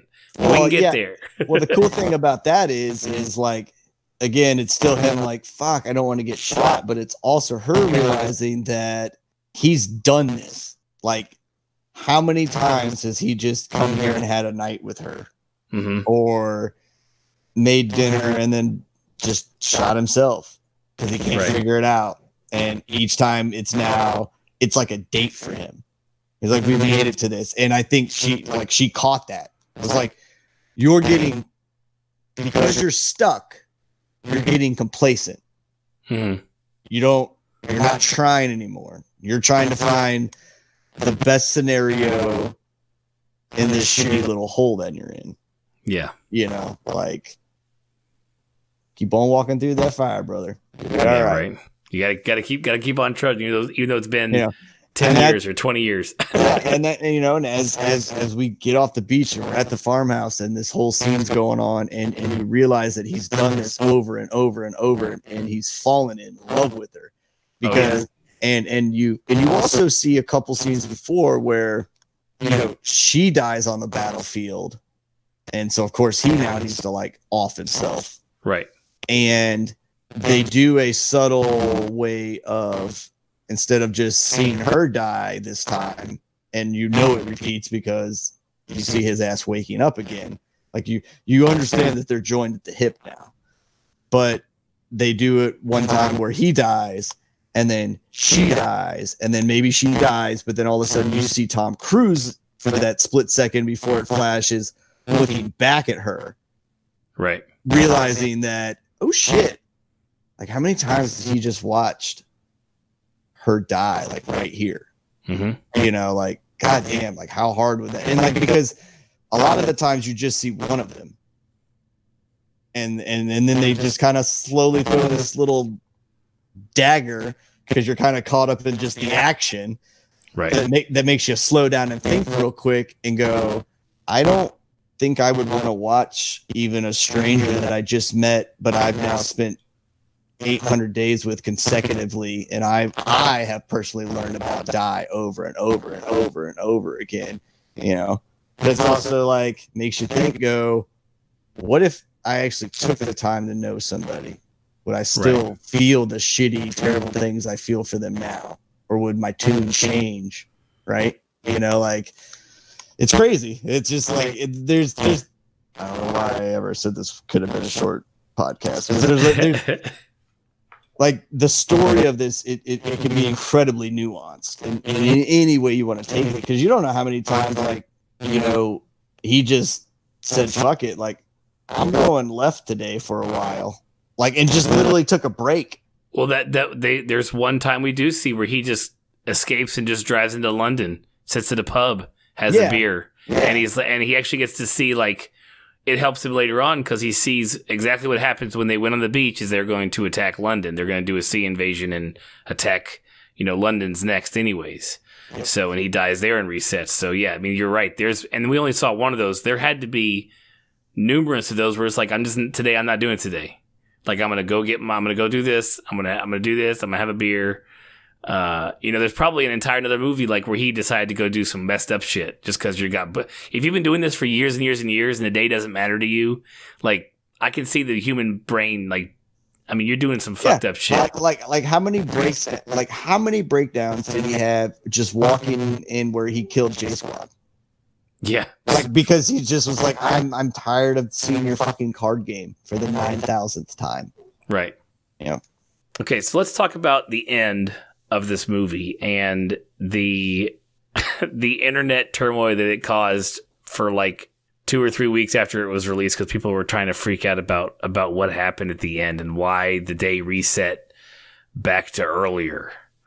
And it was really weird because after I like watched a few, I mean, there are people on YouTube with like whiteboards who are like, here's the day and this is what day this happened and the time that this theoretically happened. And then we have like this stuff. And there's some that got it wrong. Like there's some that I was watching and they were like, and so now we're 2 days later. And I'm like, whoa, you're not 2 days later. You're literally on the next morning as usual. And the whole point that screws people up is that it's the days that he doesn't go to the beach. He spends it like he wakes up at like 9 a.m. in the duffel bags. Like he probably arrived at the Journal's office at like 0700. It was daytime, but it was early morning. And then the Journal's office happened, and then he got tased and choppered over to wherever the camp was, which was not that far away, because the alien mimics got to London right after the beach invasion happened. That day he's drinking at the bar. Like when he gave up, like as soon as the beach happened, they came right away. Where he was at was like maybe an hour like chopper flight. Exactly. Yeah. So he wakes up on the duffel bags at like 9 a.m. and then he has to spend the whole day with J Squad, and then they go to the beach the next morning, and then the attack was happening at like I think even Bill Paxton even said like 08 or something. So he from the flight leaving to him on the beach and then getting killed 10 minutes later when he kills that alpha, then you're talking like 9 a.m. and that's when he's right back to the duffel. In fact, it's probably a little bit before that because he was the part that really messed people up is like he just happened to die 24 hours before that. He would happen to be asleep. One time being tased unconscious asleep, the other time being asleep on the chopper. So he came back. So when the day reset, he's currently asleep. So it's not like when you see him wake up, the day may have started an hour earlier, but he's just now waking back up. You know what I'm saying? Yeah.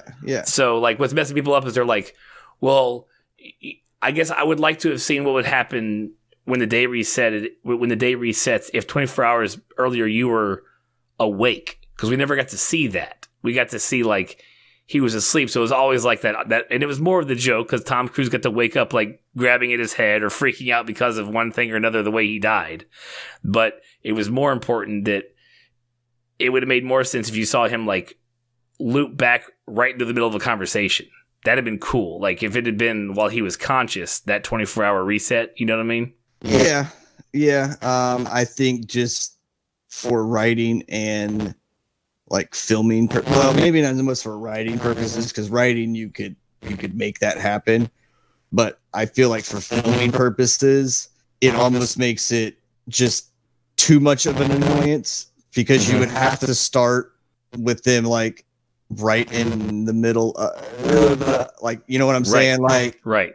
And it's just kind of like, what the fuck's the point of even doing that in general for storytelling purposes? Like, we get it, 24 hours period. At some point in that 60 seconds, he's going to be utterly free of any commitment or something like that. Like, he'll at least be walking by himself, maybe around people. So if he does reset, like, he just has to remember there's going to be 2 fucking people right by him. And yes, the first 900 times he does that, each time he walks in, he's gonna be like, oh shit, and flip the fuck out, but like that'd have been great though.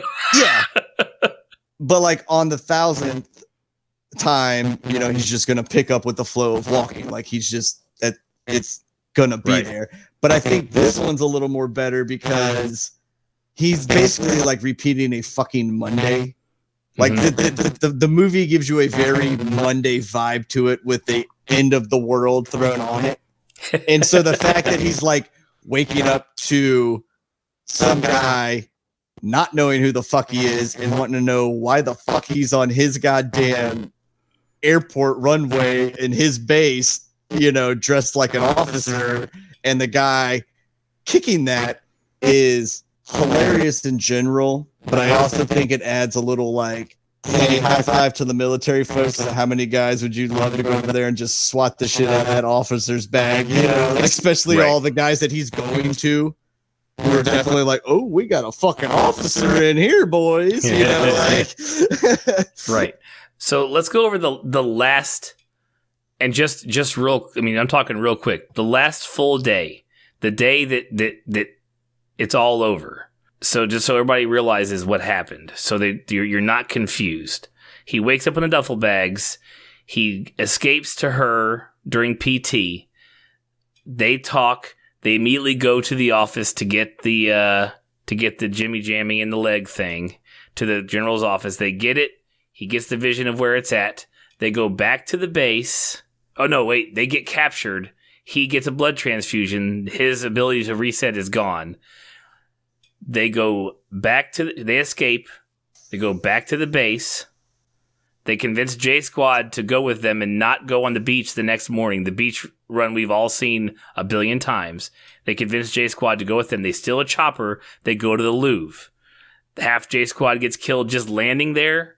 Then they regroup, and the other half die using the rotors of the chopper it's kind of like an Osprey chopper type thing, but whatever it is, they use the rotors just to power them to the Louvre, and then the rest of them die on the way there, and then it's just cruising. It's just Cage and Rita. They make it through the Louvre. That's when Tom Cruise, like when they crash that plane, that's that role that Tom Cruise does on his own stunts. He did all his own stunts, of course, and so that's when that action part happened. You're like, whenever he does that shit and like lands in front of the camera, it's like, just so y'all know I'm doing this stunt, I'm going to land my face right in front of this camera. And then Rita goes off and she has to sacrifice herself. And he doesn't know what's going to happen now because he's lost the ability. This is their one shot. He dives in the water. She gets killed by one mimic or the alpha. She gets killed by the alpha that's there. And then the alpha gets onto Cage. Cage dives in. He's got a belt of grenades and gets like poked through the chest by the because it was they didn't want to kill him. Wait, did they already have the power back? Because he had already lost the ability, so the Omega knew, so they didn't care about killing him at that point. But he had a chance to pull the Omega knew it had its power back, and it's like, good, we just get this guy, take care of him, stop him from what he's doing, and then we're back to resetting the day again. You know what I mean? Yeah. And so, but then he pulls enough pins and drops the grenade into her guts, and the Omega blows, and we're like, okay, cool, he won, but it sucks because Rita's dead. And then that morning, and during that Alpha fight, kind of stands down when he first encounters them because they don't want to kill him. Yeah, because the Omega was like, all right, this guy killed one of my last alphas, and I gave him that fucking power to goddamn reset. So it's kind of like, don't give it to him right here. Like, don't give it back to him, like, because I think the way the alpha like looked at him and was like growling, and I know there was the grenades and the whole like standoff and stuff, but it was kind of like they realized that, oh, he's done. We got what we need. So as long as I don't go bleed on his ass, we're okay. Right. Don't let him blow me up and have it go on me again. Yeah. And so when he hits the water, he's like, oh, good, I can just stab him. And he does, but not before he pulls all the grenade pins. And so the bombs go off. He's dying in the water. The blue blood engulfs him. His eyes go black again, and he wakes up, this time on the chopper, on the way to his meeting with the general. So this is what freaked him out. They're like, wait, why is it that way? Well, we're still on the beach morning. We know we're on the beach morning because we see Bill Paxton's character go looking for J Squad, like during all this, like all the fighting, and he's like, where the fuck is J Squad? They're just all gone. Like, they're not in their bunks, of course, because they went with him that night. So they weren't there for the beach run.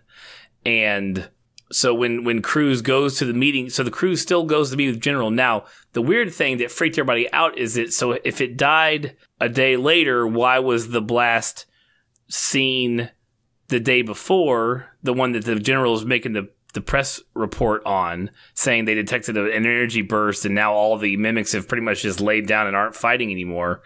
They're like, we don't know why, but it happened. And I think one of the things that I saw on YouTube is that Omega and honestly the Alphas themselves, they actually live outside the timeline. So it dying a day later, it didn't matter when it died. It would, the day that you're seeing would have that pulse. That pulse pretty much happened on every day throughout the timeline. Does that make sense? Yeah, I get what you're saying on that. Yeah. And like what I thought it was like when he's in there and the Alpha's going and the Omega's going, and because he gets mixed with it, because the Alpha starts dying as like the Omega's like blowing up. Mm-hmm. And they all die. All the mimics lay down too, everything. Yeah, I know, but because of that Alpha dying right then and there, I think the 24-hour respawn thing is just a default mechanism. But since it was dying at the same time, right? Like it reset, but it also resets in the middle of its fucking. It reset itself dying. It was dying in such a way that it died across the timeline. Yeah, like it could never like reset itself enough that when it to put itself back together, basically. Right. Yeah, that makes sense. Yeah, I mean, it's one of those, when it died, every day it lived, or at least the 24-hour cycle. That pulse happened at the end and the beginning of that cycle. Does that make sense? Maybe that's what happened. That could also be if we're not gonna go crazy and say the whole timeline, but we're gonna say like at least that loop, because the loop where the loop starts and ends, the pulse happened at both points simultaneously. That kind of thing. Who knows? Yeah, well, that's what I'm saying. Like, so as it was exploding, because that Alpha was there, it hit the 24-hour reset, but normally it resets intact. It's never tried to reset exploding. Yeah, right. Well, the Alpha, I'm not even sure the Alpha was killed by the blast. I just think the Omega was, and so it's never died before, because it's still, of course, that's kind of a stupid statement, but it's not stupid because everybody else could reset a day, dies all the time, but the Alpha's dying is different than the Omega itself dying. So when it blew up, its hive mind killed all the Alphas and all the mimics. They all died. I get that, but I think that Alpha also got hit at the same time. That I don't think like the bombs went off, right, and then everything died, and then just because it died and like the blood mixed, like Tom Cruise happens to get a fucking recycle. He gets a recycle. And in fact, if he were to die again. God damn it. Listen, I know that. I understand what you're saying. I'm saying that the Alpha died, that the 24-hour reset is a pre-fault defense mechanism for the Omega. Right.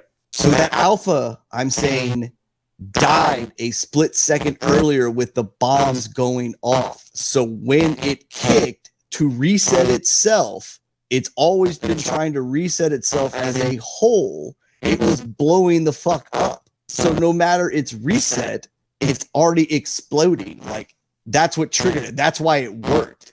I don't think because he just dropped the fucking bombs on the Omega, like because that Alpha died, it opened the loop. It started to try the cycle again. And that's why I'm saying it blew up at both spots. I don't think if they would have blown that bomb up and it's just been the Omega dying without any of that Alpha, because I think the Alpha died just half a second earlier. That's all I'm saying. I guess my question is, you watched the Omega take the grenades into itself before they blew up. There was a shot of like it, for lack of a better term, eating the grenades. Yeah, but you also have to assume that the Omega taking the grenades is bigger and more powerful than the Alpha. And the Alpha's floating above Tom Cruise. I know that. I'm not arguing with anything you're saying here, but all I'm saying is that 24-hour cycle would have never happened, I don't think, if that Alpha also wouldn't have died while that Omega is still partially alive in some way, shape, or form. Because if they just turn off, why the fuck would it recycle? Right. Like, or does the Omega have a failsafe that says if something tries to kill me, gets in there enough, we just try to do this restart and see what happens? Yeah, I'm guessing that. Well, they mentioned that the Alpha's dying is what triggered the restart. So the Omega dying itself, if it dies, nothing cares about anything because it's only one entity. So the Omega dying. That's why I'm saying that Alpha having to die that split second earlier created the perfect scenario. See, I just think the Omega died and bled on him, and whatever its insides did, that's the 24-hour loop. He gets it back, and that's why he looped back 24 hours. Yeah, and I don't think all I'm saying is I don't think the Omega had a dead man switch to just automatically restart because it was dying. It only restarted because the Alphas sent the reset signal. Well, right. I mean, I beg to. I would say that the Alpha didn't die because if it had, the Omega would have had the ability to reset the day before Tom Cruise dropped anything. Not if the Omega is also being exploded at the same time. That's what I'm saying. Like, the Omega is being ripped apart. It's technically still alive, right? It just doesn't go from 100 to 0 instantly. Right, because you have to completely die. Yeah. Yes, but that Alpha is not nearly as strong as that Omega is. So by the Alpha getting wasted in the blast as well, it triggered that recycle, and that's why the next day they were like, everything just kind of blew up with this big power surge because it opened the loop to me. I just don't think the Omega was like, oh shit, I'm blowing up. Let me try to restart the fucking day. No, I don't think the Omega was able to even try to reset the day. That's why I'm saying that Alpha had to have died half a second or a tenth of a second or something before that Omega officially went lights out, right? If we're saying, I mean, well, no, because if the Alpha had died, I think the explosion cut the brain connection, like cut the hive mind from all its little peoples. The explosion did. So now with all of the everything dead, including all of the Alphas and everything else, what caused it to reset? I mean, if it had and you're right, at that point it should have been wanting to reset, but it was already exploding. I get what you're saying. So it was trying to. Yeah, okay, right. That's what I was trying to get at. That's all I was saying is like, no matter like the way it happened, because it was blowing up, but it was still technically alive enough to like go oh shit and send the signal, is why we had that weird ass like power surge the next day, and they were like, and then everything just kind of died because it was trying to reset itself while exploding, but there wasn't like enough to come back to, I guess. Like, you know, Tom Cruise had it. And Tom Cruise also had, at the same point, it's bleeding all over Tom Cruise, who is then taking his power anyways. Because only one organism can have the power at the same time. Only one can have it. So when Tom has it, the Omega doesn't. It is not able to reset the day until it gets its power back by getting that guy. Yeah, by giving him a transfusion. And that's why I thought the Alpha had to die first. Because it was like, oh, I died. My essence, zippy zoom blood or whatever is going back to the Omega, so he can be like, let's restart this fucking day or whatever that transaction was that needed to happen. And like Tom Cruise, apparently humans are special. We intercept that blood, like we win it, you know. But like that's why I thought there was that big like explosion the next day. The day before. Yeah, the next day, the day before, right? Yeah. Right. Well, the good news is that they are actually making a sequel to this movie. They are making one that's called Live, Die, Repeat. Or Maybe it's called Live Die Repeat. But I thought that was the tag. I thought that was the tagline for the. That ended up being like part of the title. Like it was marketed weird, which is why they think part of it like flopped in the U.S. because it was marketed weird. Because first it was called Edge of Tomorrow, then it was called Live Die Repeat, Edge of Tomorrow, and then it was just like Live. So I think there is because I remember seeing a commercial that was basically like a Nike commercial, right? And it was like the movie. And then the words live, die, repeat, like flashing in between like the scenes of the movie, like as he was dying. Like I was just waiting for like, just do it or jump, to like pop up in between a training session. And I was kind of like, I remember watching the movie, like watching the trailer going, this looks cool, but I don't really know what the fuck I'm kind of getting into. And that's why I was like, I'll just wait for it. It's being called Live, Die, Repeat. And Repeat is what it's being called, the second one. And they should keep it as that, because that almost being so corny makes me feel better about it. Like the Magna was written a little, I'm going to use Tank Girl because it's kind of the only vibe I'm getting with this is like there's action, but it's over the top action, and the characters, like if you're a bad guy and you're a yeller, like you're a really big fucking bad yelling bad guy kind of thing. And like by them saying live, die, repeat, like kind of makes you kind of go, all right, let's go with it. Yeah, I'm gonna get a little fun with this film. Like, it makes you, I guess, gives you that Deadpool-y tingle. Right? Like I'm not going to take myself too serious, but I'm going to give you something really good at the same time. Like, you're like, all right, I appreciate where you're going. Right. Yeah. So that's Edge of Tomorrow. That's a great, I'm glad that you enjoyed it. I'm glad that it was not a complete and utter failure, because I'm not really sure you're going to really enjoy the next movie we're going to watch for the final of our time travel movies before Star Trek Discovery starts on the 17th. So we have a couple days before we have to do before Star Trek comes out. So have you already watched Interstellar? Did you try to get through it yet? I started it, dude, late. Nice. And then I love your message to me when you first got it. You're like, I fell asleep and I was like, I know if when I start it back up, if I go back, I'll go, all right, I remember all this now. It's here again. But I can't tell you shit, dude. Like I was like, I started it and then I fell asleep and I woke up and it was just like my computer screen was on and I was like, good thing I didn't set a fire anywhere. Like I don't have keys stuck to my face. I just was out. Get out, dude. We may find out that it's the greatest cure for insomnia. Just turn on the first hour of Interstellar. Yeah, right. Don't count sheep, man. Just watch the slow burner. Yeah, right. So we'll see how that comes out, and then of course, everybody, stay tuned for our review of season 2 of Discovery. We'll be here a few days after the show. The show drops on Thursdays, and hey, look, we're dads with kids in school, so we're not recording that show until probably Sunday nights. So you'll see it early the next week before the next episode. So just kind of hang in there.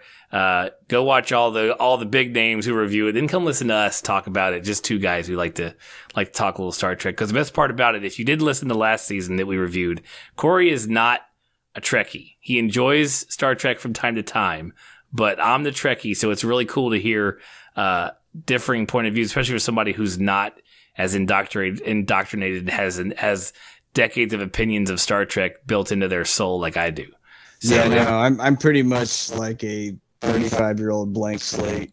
Yeah, and it comes off nicely. It's a point of view that I don't get to hear very often because people who don't watch Star Trek, I don't get to talk to them about it with. You're literally the only person I get to talk to about Star Trek who's not way into it like I am, which makes for some good conversation. So yeah, and I think like I'm also a little easier to talk to because like I like sciencey things in general. So like I'll give them a try. It's not like trying to convince somebody that hates computers or tech in general. I'm like, hey man, go watch the science show, and they're like, woodcarver? What? Go to the fuck yeah. So no, but I liked last season. It was fun. I'm actually pretty pumped for this season. Yep, and that. It should be good. That'll be here shortly. So everybody stay tuned. Make sure you guys check us out. Leave reviews wherever you listen to us, iTunes, or I guess it's called Apple Podcasts now or whatever. Leave the reviews, let other folks find us, and reach out to us on Twitter, all the social medias at Two Dads Review, wherever you find us, and we'll we don't care where we're at in the rotation. We just want to be in your rotation. Exactly. So, all right, we'll catch you guys next week. Thanks for listening, and we'll talk to you later. See you guys.